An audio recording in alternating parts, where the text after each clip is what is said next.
K A conduct ಮಾಡುತ್ತಿರುವಂತಹ ಮಂಥನ ಕಾರ್ಯಕ್ರಮದಲ್ಲಿ ಯಾವ ವಿಷಯವನ್ನು ಡಿಸ್ಕಸ್ ಮಾಡುತ್ತೆ ಎಂಬುದನ್ನು ನಿನ್ನೆಯ ವಿಡಿಯೋದಲ್ಲಿ ಸ್ವಲ್ಪ ಭಾಗವನ್ನು ನಾನು ಎಕ್ಸ್ಪ್ಲೇನ್ ಮಾಡಿದ್ದೆ.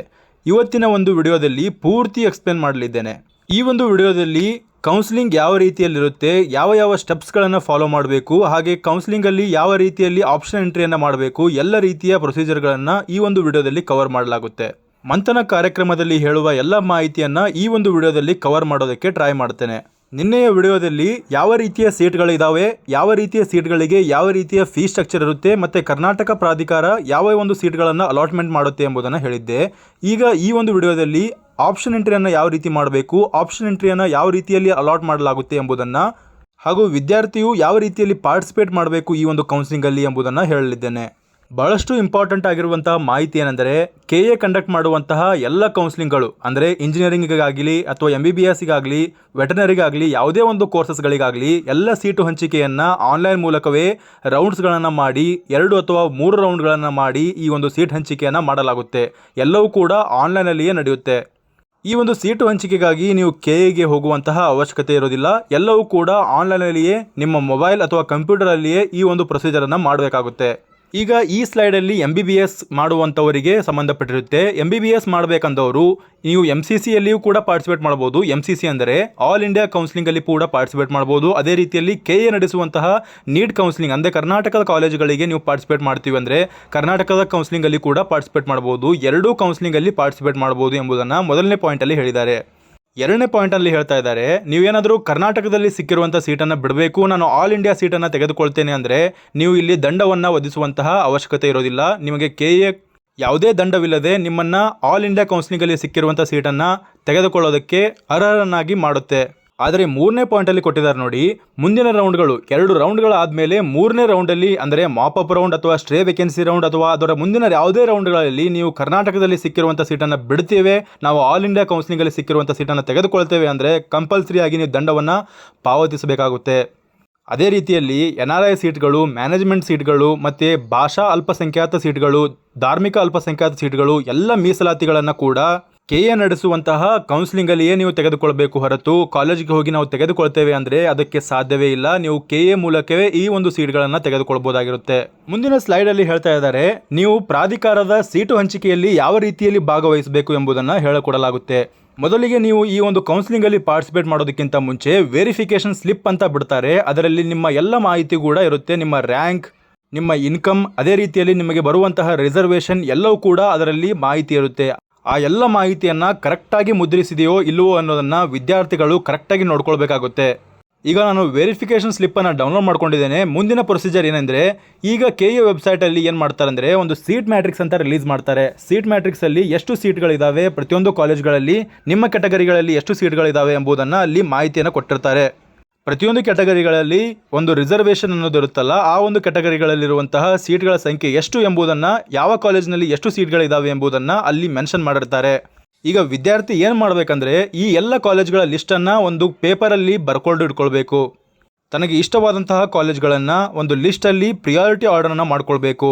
ಈ ಒಂದು ಲಿಸ್ಟನ್ನು ಮಾಡುವಾಗ ಬಹಳಷ್ಟು ಎಚ್ಚರಿಕೆಯಿಂದ ಅನೇಕ ಫ್ಯಾಕ್ಟರ್ಸ್ಗಳನ್ನು ತಲೆಯಲ್ಲಿಟ್ಕೊಂಡು ಈ ಒಂದು ಲಿಸ್ಟನ್ನು ಮಾಡಬೇಕು. ಹಿಂದಿನ ವರ್ಷದ ಕಟ್ ಆಫನ್ನು ನೋಡ್ಕೊಳ್ಬೇಕು, ಕಾಲೇಜು ವಿಳಾಸವನ್ನು ನೋಡ್ಕೊಳ್ಬೇಕು, ಮೂಲ ಸೌಕರ್ಯಗಳ ಬಗ್ಗೆ ನೋಡ್ಕೊಳ್ಬೇಕು. ಅಷ್ಟೇ ಅಲ್ಲದೆ ಶುಲ್ಕದ ಬಗ್ಗೆ ಕೂಡ ಗಮನ ಇಟ್ಕೊಂಡು ಈ ಒಂದು ಆಪ್ಷನ್ ಎಂಟ್ರಿಯನ್ನು ಮಾಡೋದಕ್ಕಿಂತ ಮುಂಚೆ ಈ ಒಂದು ಲಿಸ್ಟನ್ನು ಮಾಡ್ಕೊಳ್ಬೇಕು. ಅಷ್ಟೇ ಅಲ್ಲದೆ ನೀವು ಎಕ್ಸಾಮನ್ನು ಬರೆದು ಬಂದಿರ್ತೀರಲ್ಲ, ಎಕ್ಸಾಮ್ಗಿಂತ ಮುಂಚೆ ಯಾವ ರೀತಿಯಲ್ಲಿ ಪ್ರಿಪ್ರೇಷನನ್ನು ಮಾಡಿರ್ತೀರೋ ಈ ಒಂದು ಆಪ್ಷನ್ ಎಂಟ್ರಿಯನ್ನು ಮಾಡೋದಕ್ಕಿಂತ ಮುಂಚೆ ಅಷ್ಟೇ ಗಮನದ ಇಟ್ಕೊಂಡು ಈ ಒಂದು ಪ್ರಿಪ್ರೇಷನನ್ನು ಮಾಡಬೇಕು. ಅಭ್ಯರ್ಥಿಗಳು ಈ ಎಲ್ಲ ಆಪ್ಷನ್ ಎಂಟ್ರಿಗಳನ್ನು ಕ್ರಮಬದ್ಧವಾಗಿ ಆದ್ಯತಾ ಕ್ರಮದಲ್ಲಿ ಈ ಒಂದು ಆಪ್ಷನ್ ಎಂಟ್ರಿ ಲಿಸ್ಟನ್ನು ರೆಡಿ ಮಾಡಿ ಇಟ್ಕೊಳ್ಬೇಕು. ಇಷ್ಟೆಲ್ಲ ಲಿಸ್ಟನ್ನು ಮಾಡಿದಾದ್ಮೇಲೆ ಮುಂದೆ ಏನಾಗುತ್ತಂದರೆ, ನೀವು ಆಪ್ಷನ್ ಎಂಟ್ರಿಯನ್ನು ಬಿಟ್ಟಾಗ ಆ ಒಂದು ಆಪ್ಷನ್ ಎಂಟ್ರಿಯಲ್ಲಿ ಇದೇ ಆದ್ಯತೆಯ ಕ್ರಮದಲ್ಲಿ ನೀವು ಆಪ್ಷನ್ ಎಂಟ್ರಿಯನ್ನು ಮಾಡ್ತೀರಾ, ಇದೇ ಪ್ರಿಯಾರಿಟಿ ಆರ್ಡರಲ್ಲಿ ಆಪ್ಷನ್ ಎಂಟ್ರಿಯನ್ನು ಮಾಡ್ತೀರಾ. ಆಪ್ಷನ್ ಎಂಟ್ರಿಯನ್ನು ಮಾಡಿದ್ಮೇಲೆ ಈಗ ನಿಮಗೆ ಆನ್ಲೈನಲ್ಲಿ ಸೀಟು ಹಂಚಿಕೆ ಪ್ರಕ್ರಿಯೆ ಸ್ಟಾರ್ಟ್ ಆಗುತ್ತೆ.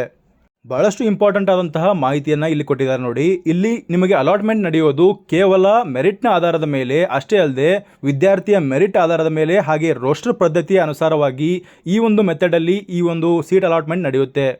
ಇಲ್ಲಿ ಯಾರೋ ಒಬ್ಬರು ಕೂತ್ಕೊಂಡು ಕೆಎಯಲ್ಲಿ ಯಾರೋ ಒಬ್ಬರು ಕೂತ್ಕೊಂಡು ಅಲಾಟ್ಮೆಂಟ್ ಮಾಡ್ತಾರೆ ಅನ್ನೋದು ತಪ್ಪಾಗಿರುತ್ತೆ. ಇಲ್ಲಿ ಕೇವಲ ಕಂಪ್ಯೂಟರ್ ಸಿಸ್ಟಮಿಂದ ರೋಸ್ಟರ್ ಪದ್ಧತಿಯ ಅನುಸಾರವಾಗಿ ಈ ಒಂದು ಅಲಾಟ್ಮೆಂಟ್ ನಡೆಯುತ್ತೆ. ಅಲಾಟ್ಮೆಂಟ್ ನಡೆದಾಗ ಇಲ್ಲಿ ಯಾವ ರೀತಿಯ ಒಂದು ಸೀಟ್ ಅಲಾಟ್ಮೆಂಟ್ ಆಗಿರುತ್ತಲ್ಲ, ಆ ಒಂದು ಅಲಾಟ್ಮೆಂಟ್ ಲಿಸ್ಟನ್ನು ನಿಮಗೆ ವೆಬ್ಸೈಟಲ್ಲಿ ಪ್ರಕಟ ಮಾಡ್ತಾರೆ.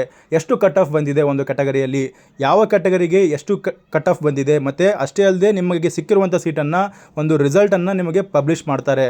ಸುಮ್ಮನೆ ಎಲ್ಲ ಇಲ್ಲದಿರುವಂಥ ಕಾಲೇಜ್ಗಳನ್ನು ಕೂಡ ಕನ್ಸಿಡರ್ ಮಾಡೋದಿಲ್ಲ. ನೀವು ಹಾಕಿರುವಂಥ ಆಪ್ಷನ್ಸ್ಗಳನ್ನೇ ಕನ್ಸಿಡರ್ ಮಾಡಿಕೊಂಡು, ನೀವು ನೀಡಿರುವಂಥ ಪ್ರಿಯಾರಿಟಿ ಆರ್ಡರನ್ನು ಕನ್ಸಿಡರ್ ಮಾಡಿಕೊಂಡು, ಅಷ್ಟೇ ಅಲ್ಲದೆ ನಿಮ್ಮ ರ್ಯಾಂಕಿಗೆ ಸಿಗುವಂಥ ಕಾಲೇಜನ್ನು ಅಲಾಟ್ಮೆಂಟ್ ಮಾಡ್ತಾರೆ. ಅಷ್ಟೇ ಅಲ್ಲದೆ ಸೀಟ್ ಮ್ಯಾಟ್ರಿಕ್ಸಲ್ಲಿ ನಿಮ್ಮ ಕ್ಯಾಟಗರಿಯಲ್ಲಿ ಸೀಟ್ಗಳು ಉಳಿದಿದ್ದರೆ ಅಂಥ ಕ್ಯಾಟಗರಿಗಳಲ್ಲಿ ಮಾತ್ರ ನಿಮಗೆ ಅಲಾಟ್ಮೆಂಟ್ ಆಗುತ್ತೆ. ಅದೇ ನಿಮಗಿಂತ ಜಾಸ್ತಿ ಇರುವಂಥ ರ್ಯಾಂಕ್ನವರು ಆ ಒಂದು ಸೀಟ್ಗಳನ್ನು ಭರ್ತಿ ಮಾಡ್ಕೊಂಡು ಬಿಟ್ಟಿದ್ರೆ ಅಂಥ ಸಂದರ್ಭದಲ್ಲಿ ನಿಮಗೆ ಸಿಗುವಂಥ ಚಾನ್ಸಸ್ಸು ಕಮ್ಮಿ ಆಗುತ್ತೆ. ಈ ಎಲ್ಲ ಮೆಥಡನ್ನು ಏನಂತ ಕರೀತಾರೆ ಅಂದರೆ ರೋಸ್ಟರ್ ಮೆಥಡ್ ಅಂತ ಕರೀತಾರೆ. ಇಲ್ಲಿ ಕ್ಯಾಟಗರಿಗಳನ್ನು ಇನ್ವಾಲ್ವ್ಮೆಂಟ್ ಮಾಡುತ್ತೆ, ಅಷ್ಟೇ ಅಲ್ಲದೆ ವಿದ್ಯಾರ್ಥಿಗಳ ರ್ಯಾಂಕನ್ನು ಇನ್ವಾಲ್ವ್ಮೆಂಟ್ ಮಾಡುತ್ತೆ, ಅಷ್ಟೇ ಅಲ್ಲದೆ ನಿಮ್ಮ ಪ್ರಿಯಾರಿಟಿ ಆರ್ಡರನ್ನು ಇನ್ವಾಲ್ವ್ಮೆಂಟ್ ಮಾಡಿಕೊಂಡು ಈ ಒಂದು ಆಪ್ಷನ್ ಎಂಟ್ರಿಯನ್ನು ಮಾಡಲಾಗುತ್ತೆ. ಅಷ್ಟೇ ಅಲ್ಲದೆ ಆಪ್ಷನ್ ಎಂಟ್ರಿಗೆ ಅಲಾಟ್ಮೆಂಟನ್ನು ನಡೆಯುತ್ತೆ. ಈ ಒಂದು ಪ್ರಕ್ರಿಯೆಯನ್ನು ಮಾಡೋದಕ್ಕೆ ಸಾಫ್ಟ್ವೇರನ್ನು ಬಳಸಲಾಗುತ್ತೆ ಅಂತ ಹೇಳ್ತಿದ್ದಾರೆ. ಅಷ್ಟೇ ಅಲ್ಲದೆ ಯಾರದೇ ಒಬ್ಬರದು ಇನ್ವಾಲ್ವ್ಮೆಂಟ್ ಇರೋದಿಲ್ಲ. ಇಲ್ಲಿ ಯಾವುದೇ ಒಂದು ವ್ಯಕ್ತಿ ಕೂತ್ಕೊಂಡು ಈ ಒಂದು ಅಲಾಟ್ಮೆಂಟನ್ನು ಮಾಡೋದಿಲ್ಲ. ಕೇವಲ ಸಾಫ್ಟ್ವೇರ್ ಅನ್ನೋದು ಇಲ್ಲಿ ಅಲಾಟ್ಮೆಂಟನ್ನು ಮಾಡುತ್ತೆ. ಇದ್ರ ಬಗ್ಗೆ ಕಾಲೇಜು ವಾರು, ಕೋರ್ಸ್ ವಾರು ಮತ್ತು ಕ್ಯಾಟಗರಿ ವಾರು ಎಲ್ಲ ರೀತಿಯ ಅಲಾಟ್ಮೆಂಟನ್ನು ನಿಮ್ಮ ಮುಂದೆ ಪ್ರಕಟಗೊಳಿಸ್ತಾರೆ. ಅದನ್ನು ನೋಡಿಕೊಂಡು ನೀವು ಎಷ್ಟು ಕಟ್ ಆಫ್ ಇದೆ ನಮ್ಮ ಕ್ಯಾಟಗರಿಯಲ್ಲಿ, ಈ ಕಾಲೇಜ್ಗೆ ಎಷ್ಟು ಕಟ್ ಆಫ್ ಇದೆ ಎಂಬುದನ್ನು ಕರೆಕ್ಟಾಗಿ ನೋಡ್ಕೊಳ್ಬೋದಾಗಿರುತ್ತೆ. ಭಾಳಷ್ಟು ಇಂಪಾರ್ಟೆಂಟ್ ಆಗಿರುವಂತಹ ಮಾಹಿತಿಯನ್ನು ಇಲ್ಲಿ ಕೊಟ್ಟಿದ್ದಾರೆ ನೋಡಿ. ನಿಮಗೆ ಯಾರಾದರೂ ಕಾಲ್ ಮಾಡಿ ನಾವು ನಿಮಗೆ ಸೀಟನ್ನು ಕೊಡಿಸ್ತೇವೆ, ನಾವು ನಿಮಗೆ ಏನಾದರೂ ಡೈರೆಕ್ಟಾಗಿ ಕಾಲೇಜ್ಗೆ ಹೋಗಿ ಅಡ್ಮಿಷನನ್ನು ಮಾಡಿಸ್ತೇವೆ ಅಂತ ಹೇಳಿದ್ರೆ ಅವೆಲ್ಲವೂ ಕೂಡ ಸುಳ್ಳುಗಳಾಗಿರ್ತವೆ ಹೊರತು ಯಾವುದೇ ರೀತಿಯ ಸತ್ಯವಾಗಿರೋದಿಲ್ಲ. ಆದ್ದರಿಂದ ಕರೆಕ್ಟಾಗಿ ನೀವು ಆಪ್ಷನ್ ಎಂಟ್ರಿನ ಮಾಡ್ಕೊಳ್ಬೇಕಾಗುತ್ತೆ. ಅಷ್ಟೇ ಅಲ್ಲದೆ ಎಲ್ಲವೂ ಕೂಡ ಕೌನ್ಸಿಲಿಂಗಿಂದನೇ ಅಲಾಟ್ಮೆಂಟ್ ಆಗೋದ್ರಿಂದ ನೀವು ಕೌನ್ಸಿಲಿಂಗಲ್ಲಿ ಪರಿಣಿತಿ ಹೊಂದಿರೋರ ಮಾರ್ಗದರ್ಶನವನ್ನು ತೆಗೆದುಕೊಳ್ಬಹುದೇ ಹೊರತು ಇಂತಹ ಮಧ್ಯವರ್ತಿಗಳ ಒಂದು ಆಮಿಷಗಳಿಗೆ ಒಳಗಾಗಬಾರದು ಅನ್ನೋದನ್ನು ಮೆನ್ಷನ್ ಮಾಡಿದ್ದಾರೆ. ಅಷ್ಟೇ ಅಲ್ಲದೆ ಪ್ರಾಧಿಕಾರದ ವೆಬ್ಸೈಟಲ್ಲಿ ಸೀಟು ಹಂಚಿಕೆ ಫಲಿತಾಂಶವನ್ನು ನಿಮಗೆ ಪ್ರಕಟಗೊಳಿಸ್ತಾರೆ.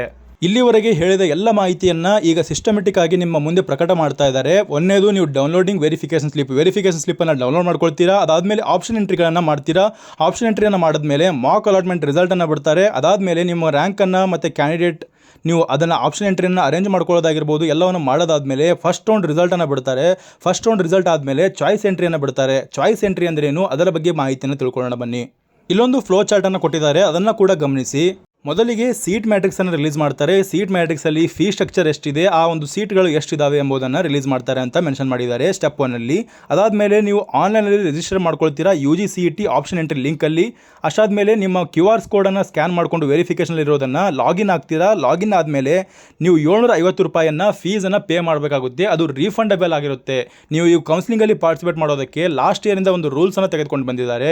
750 ರೂಪಾಯಿಯನ್ನು ನೀವು ಮುಂಚಿತವಾಗಿ ಅಲ್ಲಿ ಪೇ ಮಾಡಬೇಕಾಗುತ್ತೆ.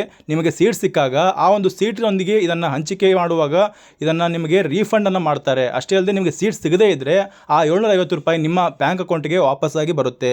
ಆದ್ದರಿಂದ ಮುಂಚಿತವಾಗಿ 750 ರೂಪಾಯಿಯನ್ನು ನೀವು ಪೇ ಮಾಡಬೇಕಾಗುತ್ತೆ. ನೀವು ಕ್ಯಾಟಗರಿ ಯಾವುದೇ ಆಗಿರಲಿ, SC ST ಆಗಿದ್ರೂ ಕೂಡ 750 ರೂಪಾಯಿಯನ್ನು ಪೇ ಮಾಡಲೇಬೇಕು. ಮೂರನೇ ಸ್ಟೆಪ್ಪಲ್ಲಿ ನೀವು ಆಪ್ಷನ್ ಎಂಟ್ರಿಯನ್ನು ಮಾಡ್ತೀರಾ. ಆಪ್ಷನ್ ಎಂಟ್ರಿಯನ್ನು ಕರೆಕ್ಟಾಗಿ ಮಾಡಬೇಕಂತ ಮೆನ್ಷನ್ ಮಾಡಿದ್ದಾರೆ ನೋಡಿ. ನೀವು ಕಾಲೇಜನ್ನು ನೋಡ್ದೇನೆ, ಕಾಲೇಜ್ ಇನ್ಫಾರ್ಮೇಷನ್ನ ತಿಳ್ಕೊಳ್ದೇನೆ ನೀವು ಈ ಒಂದು ಆಪ್ಷನ್ ಎಂಟ್ರಿಯನ್ನು ಮಾಡಿದ್ರೆ ಅದು ತಪ್ಪಾಗ್ತದೆ ಅಂತ ಹೇಳಿದ್ದಾರೆ. ಪ್ರತಿಯೊಂದು ಕಾಲೇಜಿನ ಮುಂದೆ ಒಂದು ಗ್ಯಾಪ್ ಇರ್ತದೆ. ಆ ಗ್ಯಾಪಲ್ಲಿ ನಿಮ್ಮ ಪ್ರಿಯಾರಿಟಿ ನಂಬರನ್ನು ಹಾಕಬೇಕು. ನಂಬರನ್ನು ಹಾಕಿದ ಮೇಲೆ ಸೇವ್ ಆ್ಯಂಡ್ ಸಬ್ಮಿಟ್ ಒತ್ತಿದ ಮೇಲೆ ಅದು ಈ ಲಿಸ್ಟಲ್ಲಿ ಬರುತ್ತೆ. ಅದಾದಮೇಲೆ ಅಲಾಟ್ಮೆಂಟ್ ಪ್ರಕ್ರಿಯೆ ನಡೀತದೆ. ಅಲಾಟ್ಮೆಂಟ್ ಪ್ರಕ್ರಿಯೆಯಲ್ಲಿ ಮಾಕ್ ಅಲಾಟ್ಮೆಂಟ್ ನಡೆಯೋದು. ಅದಾದಮೇಲೆ ಫಸ್ಟ್ ರೌಂಡ್ ನಡೀತದೆ. ಫಸ್ಟ್ ರೌಂಡ್ ರಿಸಲ್ಟ್ ಬಂದ ಮೇಲೆ ನಿಮಗೆ ಅಡ್ಮಿಷನ್ಗೆ ಬಿಡ್ತಾರೆ. ಅಡ್ಮಿಷನಲ್ಲಿ ನೀವು ಆನ್ಲೈನ್ ಪೇಮೆಂಟನ್ನು ಮಾಡ್ತೀರಾ. ಕನ್ಫರ್ಮೇಷನ್ ಸ್ಲಿಪ್ಪನ್ನು ತೆಗೆದುಕೊಂಡು ಕಾಲೇಜ್ಗೆ ಹೋಗಿ ಡಾಕ್ಯುಮೆಂಟ್ ವೆರಿಫಿಕೇಷನ್ ಮಾಡಿಸ್ಕೊಂಡು ಕಾಲೇಜಲ್ಲಿ ಅಡ್ಮಿಷನ್ನ ತೆಗೆದುಕೊಳ್ತೀರಾ. ಅದರ ಜೊತೆಗೆ ಕಾಲೇಜ್ಗೆ ಹೋದಾಗ ನಿಮ್ಮ ಫೇಸನ್ನು ವೆರಿಫಿಕೇಷನ್ ಮಾಡಿಸ್ಕೊಂಡು ಒಂದು OTPಯನ್ನು ಅಲ್ಲಿ ವೆರಿಫಿಕೇಷನ್ ಮಾಡಿಸ್ಕೊಂಡು ನಿಮಗೆ ಕಾಲೇಜಲ್ಲಿ ಅಡ್ಮಿಷನನ್ನು ಮುಗಿಸ್ಕೊಳ್ತಾರೆ. ಮುಂದಿನ ಸ್ಲೈಡಲ್ಲಿ ಹೇಳ್ತಾ ಇದ್ದಾರೆ ಆನ್ಲೈನ್ ಸೀಟ್ ಹಂಚಿಕೆ ಅಂದರೆ ಏನು.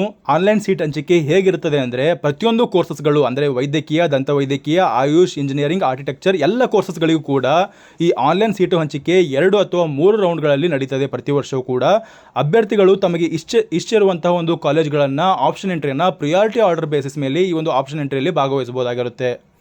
ಇಲ್ಲಿಯ ತನಕ ಡಿಸ್ಕಸ್ ಮಾಡಿದ್ದನ್ನೇ ಇಲ್ಲಿ ಮತ್ತೆ ಹೇಳ್ತಾ ಇದ್ದಾರೆ. ನೀವು ಮಾಡಿರುವಂತಹ ಪ್ರತಿಯೊಂದು ಸೀಟ್ಗಳನ್ನು ನೀವು ಮಾಡಿರುವಂಥ ಪ್ರಿಯಾರಿಟಿ ಆರ್ಡರ್ನ ಗಮನ ಇಟ್ಕೊಂಡು ಈ ಆಪ್ಷನ್ ಎಂಟ್ರಿ ಮಾಡಬೇಕು. ಅಷ್ಟೇ ಅಲ್ಲದೆ ಪ್ರತಿಯೊಂದು ಕಾಲೇಜ್ಗಳ ಸೀಟ್ ಮ್ಯಾಟ್ರಿಕ್ಸನ್ನು ರಿಲೀಸ್ ಮಾಡಿರ್ತಾರೆ. ಆ ಸೀಟ್ ಮ್ಯಾಟ್ರಿಕ್ಸ್ಗಳನ್ನು ಕರೆಕ್ಟಾಗಿ ನೋಡಿಕೊಂಡು ಈ ಒಂದು ಆಪ್ಷನ್ ಎಂಟ್ರಿಯನ್ನು ರೆಡಿ ಮಾಡಿಕೊಂಡು ನೀವು ಈ ಒಂದು ಆಪ್ಷನ್ ಎಂಟ್ರಿಯನ್ನು ಮಾಡಬೇಕಾಗುತ್ತೆ. ಅಷ್ಟೇ ಅಲ್ಲದೆ ನೀವು ಗಮನ ಇಟ್ಕೊಳ್ಬೇಕಾದಂತಹ ಒಂದು ವಿಚಾರವೇನೆಂದರೆ ಕಳೆದ ವರ್ಷದ ಕಟ್ ಆಫ್, ಹಾಗೆ ಅಲ್ಲಿರುವಂತಹ ವಿಳಾಸ, ಅಲ್ಲದೆ ಮೂಲ ಸೌಕರ್ಯಗಳು, ಅಷ್ಟೇ ಅಲ್ಲದೆ ಅಲ್ಲಿ ಕಾಲೇಜ್ಗೆ ಇರುವಂತಹ ಫೀ ಸ್ಟ್ರಕ್ಚರನ್ನು ಗಮನ ಇಟ್ಕೊಳ್ಬೇಕಾಗುತ್ತೆ. ಲಾಸ್ಟ್ ಇಯರ್ ಇದೇ ರೀತಿಯ ಒಂದು ಮಿಸ್ಟೇಕ್ ಆಗಿತ್ತು. ಏನಂದರೆ ಶ್ರೀನಿವಾಸ ಕಾಲೇಜ್ ಎನ್ನುವಂತಹ ಮೆಡಿಕಲ್ ಕಾಲೇಜ್ನಲ್ಲಿ ಅದು ಡೀಮ್ಡ್ ಆಗಿದ್ದರಿಂದ ಆ ಒಂದು ಕಾಲೇಜಿನ ಫೀ ಸ್ಟ್ರಕ್ಚರನ್ನು ಎಟ್ ಎ ಟೈಮ್ ಇನ್ಕ್ರೀಸ್ ಆಗಿತ್ತು. ಅಂದರೆ 22 ಲಕ್ಷ ಆಗಿಬಿಟ್ಟಿತ್ತು. 12 ಲಕ್ಷ ಇದ್ದಿದ್ದು 22 ಲಕ್ಷ ಆಗಿತ್ತು. ಅದು ಬಹಳ ಜನರಿಗೆ ತಿಳಿದೇ ಇದ್ದರಿಂದ ಅವರು ಏನು ಮಾಡ್ಕೊಂಡಿದ್ರು, ಆ ಕಾಲೇಜನ್ನು 12 ಲಕ್ಷ ಅಂದ್ಕೊಂಡು ಆ ಕಾಲೇಜನ್ನು ಆಪ್ಷನ್ ಎಂಟ್ರಿಲಿ ಹಾಕಿದ ಮೇಲೆ ಅವರಿಗೆ ಸೀಟ್ ಸಿಕ್ಕಾಗ ಅವರು ವ್ಯತೆಯನ್ನು ಪಡ್ಕೊಂಡ್ರು. ಕೆಇಗೆ ಹೋಗಿ ಆ ಒಂದು ಸೀಟನ್ನು ಕ್ಯಾನ್ಸಲ್ ಮಾಡ್ಕೊಳ್ಳೋದಕ್ಕೆ ಟ್ರೈ ಮಾಡಿಕೊಂಡ್ರು, ಆದರೆ ಅದು ಆಗಲಿಲ್ಲ. ಆದ್ದರಿಂದ ಆಪ್ಷನ್ ಎಂಟ್ರಿಯನ್ನು ಮಾಡ್ಕೊಳ್ಳುವಾಗ ಆ ಒಂದು ಕಾಲೇಜಿನ ವಿಳಾಸ, ಆ ಒಂದು ಕಾಲೇಜಿನ ಫೀ ಸ್ಟ್ರಕ್ಚರ್, ಆ ಒಂದು ಕಾಲೇಜ್ ಎಲ್ಲಿದೆ, ಆ ಒಂದು ಕಾಲೇಜಿನ ಕಟ್ ಆಫ್ ಎಲ್ಲ ಮಾಹಿತಿಯನ್ನು ನೀವು ತಿಳ್ಕೊಳ್ಬೇಕಾಗುತ್ತೆ. ಈಗ ಕೆಲವೊಂದು ಕೋರ್ಸಸ್ಗಳ ವಿವರವನ್ನು ಕೊಟ್ಟಿದ್ದಾರೆ. ಮೊದಲಿಗೆ ನೀಟ್ ಅಂಕಗಳ ಆಧಾರಿತವಾಗಿ ಅಲಾಟ್ಮೆಂಟ್ ಆಗುವಂತಹ ಕೋರ್ಸಸ್ಗಳು ಯಾವುದಂದರೆ MBBS, ಡೆಂಟಲ್, ಹಾಗೆ ಆಯುರ್ವೇದ, ಹೋಮಿಯೋಪತಿ, ಯುನಾನಿ, ಈ ಒಂದು ಕೋರ್ಸಸ್ಗಳು ನೀಟ್ನ ಆಧಾರದ ಮೇಲೆ ಅಲಾಟ್ಮೆಂಟ್ ಆದರೆ CETಯ ಮೇಲೆ ಆಧಾರಿತವಾಗಿರುವಂತಹ ಕೋರ್ಸಸ್ಗಳಲ್ಲಿ ಇಂಜಿನಿಯರಿಂಗ್ ಮತ್ತು architecture, BSc nursing, B pharma, 2ನೇ B ಫಾರ್ಮಾ ಮತ್ತು D ಫಾರ್ಮಾ, ಹಾಗೆ ಫಾರ್ಮಾ ಡಿ, ಯೋಗ ಮತ್ತು ನ್ಯಾಚುರೋಪತಿ, ಪಶುವೈದ್ಯಕೀಯ ಅಂದರೆ ವೆಟರ್ನರಿ ಮತ್ತು ಅಗ್ರಿಕಲ್ಚರ್ ಕೋಟಾಗಳು, ಈ ಎಲ್ಲ ಕೋರ್ಸಸ್ಗಳು ಕೂಡ ಇದೇ ಒಂದು CETಯ ಅಂಕಗಳ ಆಧಾರಿತ ಮೇಲೆ ಅಲಾಟ್ಮೆಂಟ್ ಆಗುತ್ತೆ. ಆದರೆ PU ಅಂಕಗಳ ಮೇಲೆ ಆಧಾರಿತವಾಗಿರುವಂಥ ಕೋರ್ಸಸ್ಗಳು ಯಾವುದಂದರೆ ಅಲೈಡ್ ಹೆಲ್ತ್ ಸೈನ್ಸಸ್ಗಳು ಮತ್ತು BPT, BPO, ಈ ಒಂದು ಕೋರ್ಸಸ್ಗಳು ಕೇವಲ ನಿಮ್ಮ PUCಯ ಅಂಕಗಳಿಗೆ ಆಧಾರವಾಗಿಟ್ಕೊಂಡು ಅಲಾಟ್ಮೆಂಟನ್ನು ಮಾಡ್ತಾರೆ. ಇನ್ನು ಮುಂದೆ ಬರುವಂಥದ್ದು ಪ್ರೀ ರೌಂಡ್ ಮತ್ತು ಫಸ್ಟ್ ರೌಂಡ್ ಮತ್ತು ಸೆಕೆಂಡ್ ರೌಂಡ್ ಅನ್ನೋದು ಬರುತ್ತೆ. ಅದರ ಬಗ್ಗೆ ಮಾಹಿತಿಯನ್ನು ಇನ್ನೊಂದು ವಿಡಿಯೋದಲ್ಲಿ ನಾನು ಎಕ್ಸ್ಪ್ಲೇನ್ ಮಾಡಲಿದ್ದೇನೆ. ಈ ವಿಡಿಯೋ ಇಲ್ಲಿಗೆ ಎಂಡ್ ಮಾಡೋಣ. ಇನ್ನೊಂದು ವಿಡಿಯೋನ ಕೂಡ ಇದೇ ಒಂದು ಯೂಟ್ಯೂಬ್ ಚಾನಲಲ್ಲಿ ರಿಲೀಸ್ ಮಾಡೋದ್ರಿಂದ ಯೂಟ್ಯೂಬ್ ಚಾನಲನ್ನು ಸಬ್ಸ್ಕ್ರೈಬ್ ಮಾಡ್ಕೊಳ್ಳಿ. ಹಾಗೆ ನಿಮ್ಮ ಫ್ರೆಂಡ್ಸ್ಗಳಿಗೂ ಈ ಒಂದು ವಿಷಯವನ್ನು ಶೇರ್ ಮಾಡಿ. ಧನ್ಯವಾದಗಳು.